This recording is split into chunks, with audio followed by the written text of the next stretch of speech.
Welcome to this week's episode of Serving the Community podcast. Each week, your host Trisha Stetzel is highlighting people and organizations in our communities that are serving through volunteer work and giving back to make our community, country, and even the world a kinder place to live. Hello and welcome to this week's episode of Serving the Community. I'm so excited to be with you guys today. My name is Trisha Stetzel. I'm the owner of Results Extreme Business Solutions and also the founder of this podcast. And I'm super excited to have my guest on with me today, Miss Hillary Gramm from Higher Up, Texas. And I'm super stoked for you to come on and talk about your program. Welcome to the show, Hillary. Hi, thanks for having me. So let's dive first into who are you, and let's talk a little bit about your organization and how you got involved.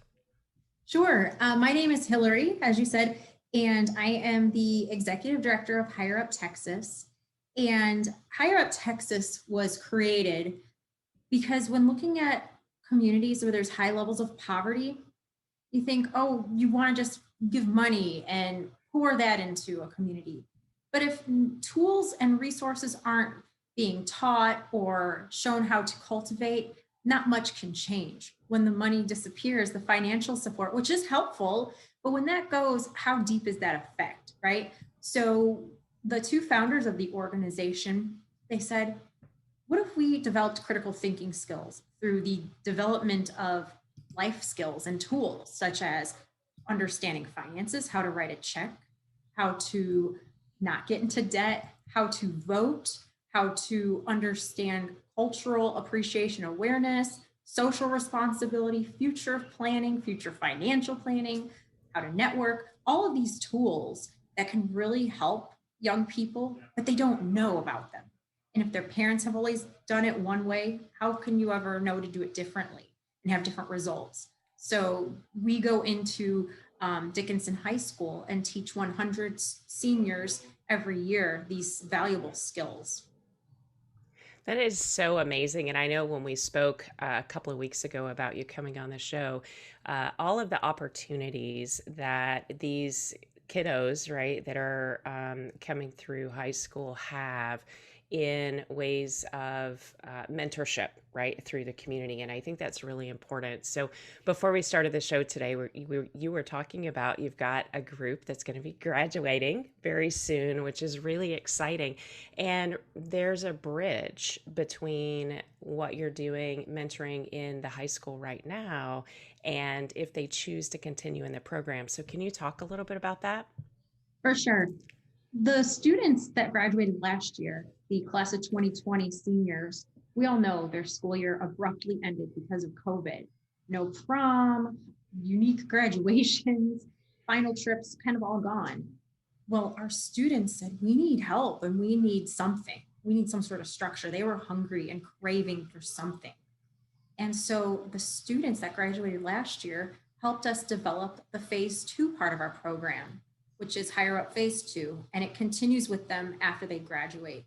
So students kind of bridge in their in-school 2-hour-a-week program to Phase 2 when they graduate.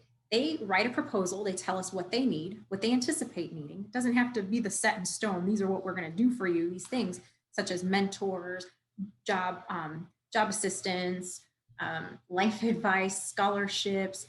We do a lot of things for them and they kind of tell us what they anticipate needing. But as they journey in life, they say, hey, I need help with this. Do you know how to compose an email to say this?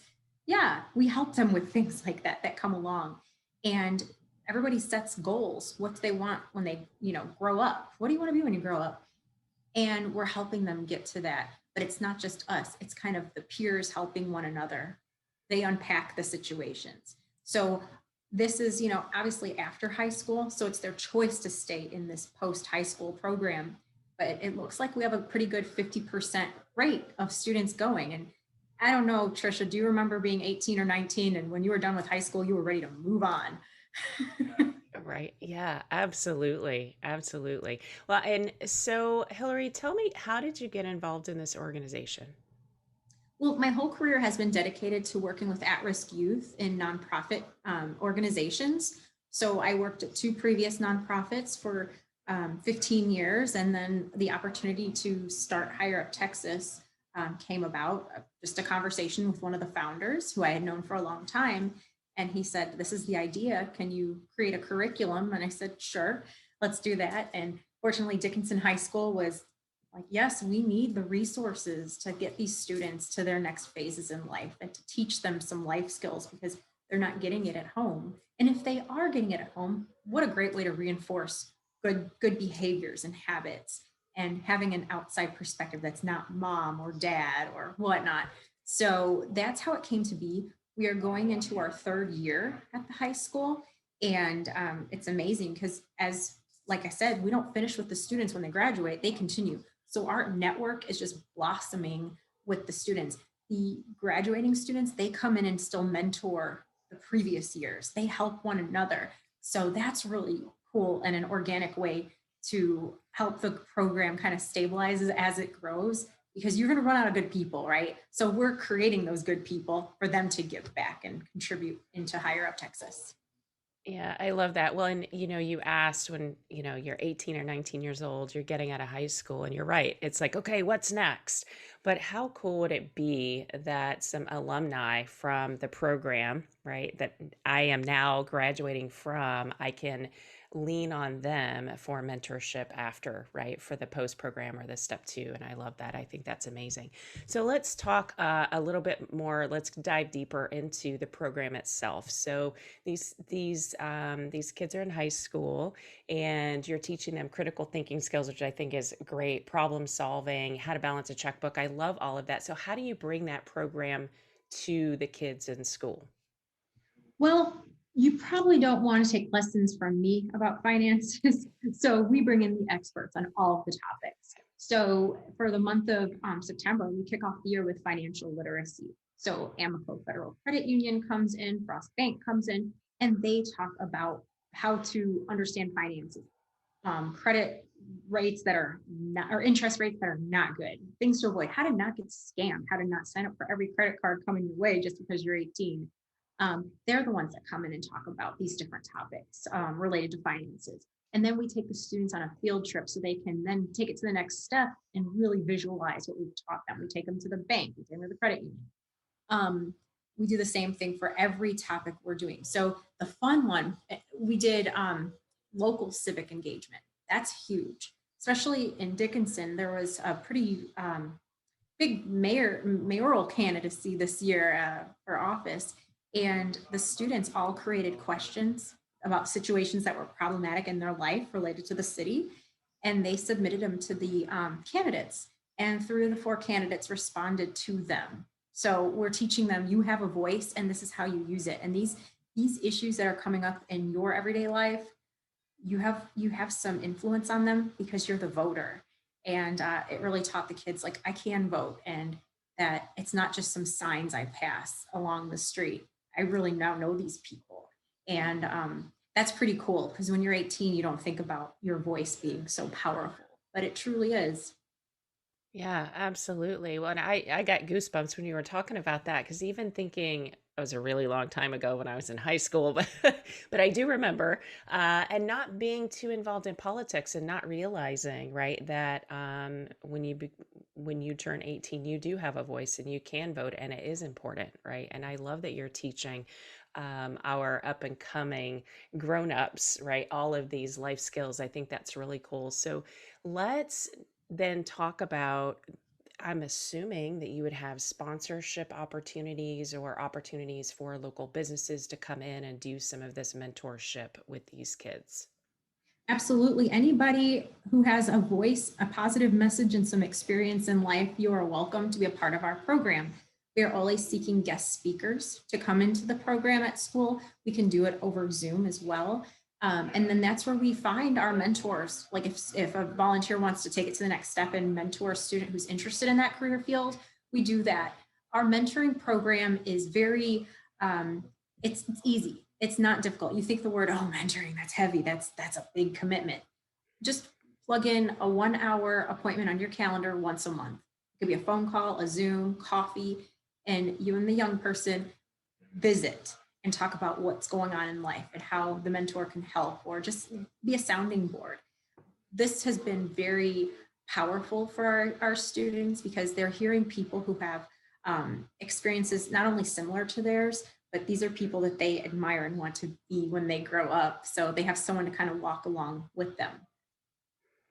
Yeah, no, I love that. I think that is really amazing. So people who have a story, right, a background, now that they're in business, I'm assuming that would be a great place, or a good opportunity to come in and talk about that, right? So maybe they didn't grow up with a silver spoon, if you will, and they started their own business. And I feel like those kinds of talks with the students would be really important. So I understand the mentorship. You talked through that. It's a 1 hour appointment. You connect with your student that way. What about the program talks, right? Or someone actually presenting or coming in to talk about finances? What does that look like? Do you guys meet on a regular basis? Is it after school? How does that work? We're a 2 hour a week class. So today I had a guest speaker and he came to the school. He's very young and he is an entrepreneur. He's owned several businesses, has a podcast, has a business in Kima, and has always had that mindset since he was a young person, a young teenager. And he came to the class and he was very vibrant, and it was just a new perspective, a new person to see who's had this experience. The month of April is all about entrepreneurialism. So we've had a lot of different business owners come in and share how they did it. The fun part about owning a business, the hard parts, and everything in between, and their secrets to success.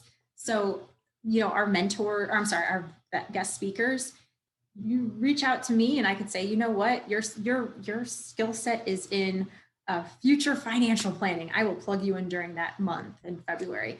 Other topics we hit on are cultural awareness and appreciation. That's a life skill. That really is. Students don't understand that they have a culture. They can pinpoint other people's culture and say, well, you do this because you look like this. We say, but you have a culture too. And it's important to understand and appreciate and to try things that are different and experiences that are different and unique. So we love Culture Month, and that's during November. Some other new things coming into our program this year. One life skill that a lot of young people don't have or have any idea how to start is driving. Many kids just go without, and they don't have a license, they don't have a car, they just don't know the process, especially if there's some cultural factors of, I do see some of our girls don't get to learn to drive, but the boys do. The younger brothers get to learn, but the sisters don't. And that's really sad. So we want to empower the young people in our program. When you turn this age, you can, get a permit. This is how you take the test. Here's the materials, that kind of thing. So we're bringing in a driving school and to teach them, not how to physically drive, but how to start the process. And then UTMB will join and talk about being a responsible driver with their simulators of crashing and driving under the influence and stuff, because we want to front load them as much as we can with all these things, because we can't expect them to do different if they've never been taught. Yeah, absolutely. I never even thought about that. You turn 18, you may have never had any experience with driving, right? You've just always been a passenger. Mm-hmm. Man, so how old are your students when they get involved in the program? 17 or 18, they're seniors in high school. And then when they continue, after they graduate, I've got students who are now 19 and they're young adults. So it's fun to experience life alongside them in this journey, because the things that they're going through, I have to remind myself in my dusty mind, oh, I remember that. And to be that cool person to them, like, really, Miss Gramm, that happened to you? Yes, and it's okay. You're here, you're showing up. That's what matters. And it's such a gift to be able to see them flourish in life and make mistakes, because the fact that they're vulnerable enough to share their mistakes and with their classmates, they all kind of help each other. They're not alone. You would not believe the number of text messages or emails or phone calls I got from the alumni after they finished their first semester of college. I think all of them failed something. And they were all so embarrassed to tell me. And I'm like, it's okay. you know what? Guess what? Everybody else in your class did too. You're not alone. And now they're getting the hang of it in second semester. But if they thought they were the only ones failing, if they were like on their own little island alone, they might quit, or just feel terrible and beat themselves up over it. And I joke and I say, hey, I failed out of my first semester too, and COVID wasn't even a thing. I had no excuse. That's funny. Well, it's nice to have that collaborative effort, right? Where you don't feel like you're on an island all alone. And whether you're in high school, post high school, college, or even in business, right? It's so important to know that you're not alone and there are other people out there experiencing the same thing that you're going through.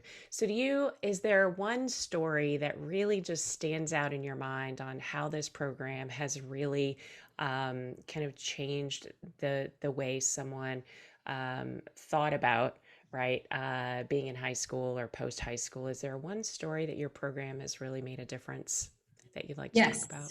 So we just celebrated our very first Alumni of the Year. And it was a hard choice to choose, but then it wasn't as I sat back and thought about it.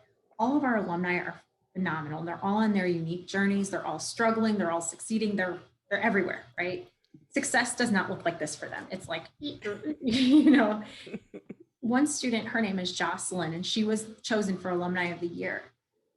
When I met Jocelyn, when she first entered our class in the fall of 2019, she was very pleasant but shy and just kind of there. And then she started to flourish. She really would stay behind and talk to the speakers and ask them questions and take notes. And one day I said, what do you want to be? What's next? What's the next step? And she said, I want to flip houses. I was like, and she's a very petite young lady, really, small. And I was like, I always think of like a big burly person flipping houses, right? And I said, really, why is that? And she said, my dad, he does construction and I write his plans for him. So I know how to do it. I just need to become a realtor and, get some more education and do it. I know how to do it. And I thought, wow, that's great. So COVID happened and the school year ended, right? And I reached out to her and I said, okay, what can I do to support you? How can we get to your next step in life? And she said, well, I want to start real estate school, but I don't know how. And I was like, I don't know how either. So I reached out into one of our volunteers, Penny, and she's a pretty big realtor in the Clear Lake area. And she and her other friend, who's a realtor, they mentored Jocelyn. They still do. Jocelyn is finishing up her exams and she has a job at her first brokerage. So wow. She did it. She did it. And she's already building her first house, her own house. So to be 19, that's incredible. She didn't do the traditional four-year college. She didn't, do what success looks like. She did success in what works for her, and she does come from poverty and first generation and things of that nature. She has things going against her in life. And what a way to break through that and take what she's learned from us and keep going. So it excites me, her possibilities. Yeah, that is amazing. So what a great story. And it takes a village, right? It takes programs like yours, Higher Up Texas, to be there for these kids, right? To get them started and to help them with these life lessons. But it also takes the community, right, to step in and be a part of these students' lives for post high school, right? I love that. I think that is amazing. So Hillary, would you share with me how people can get involved, the best place to get in contact with Higher Up Texas? Sure. Number one, everybody, please like us on Facebook, Higher Up Texas. We post there almost every day, and it's basically what do you call that? Real time. It's real time. I post like almost that time when we have our speakers come in and just showcasing what we're doing. That's number one. Other ways to become involved, we have a monthly donor program for $10 a month that really helps us have the resources to provide for these students, especially for their post-high school programs. And you can do that through higheruptexas.org. But if you just want to become a volunteer, or a mentor, send us a message on our Facebook page, Higher Up Texas. You can also find us on Instagram, Higher Up Texas. That's pretty much it. I'm out there. You can Google it pretty easily, but our Facebook is the number one way to reach us. Okay, fantastic. And I'll be sure and put that in the show notes as well so they can just point and click Thank and go you. straight to your page and like it and follow all of the activities that you have going on.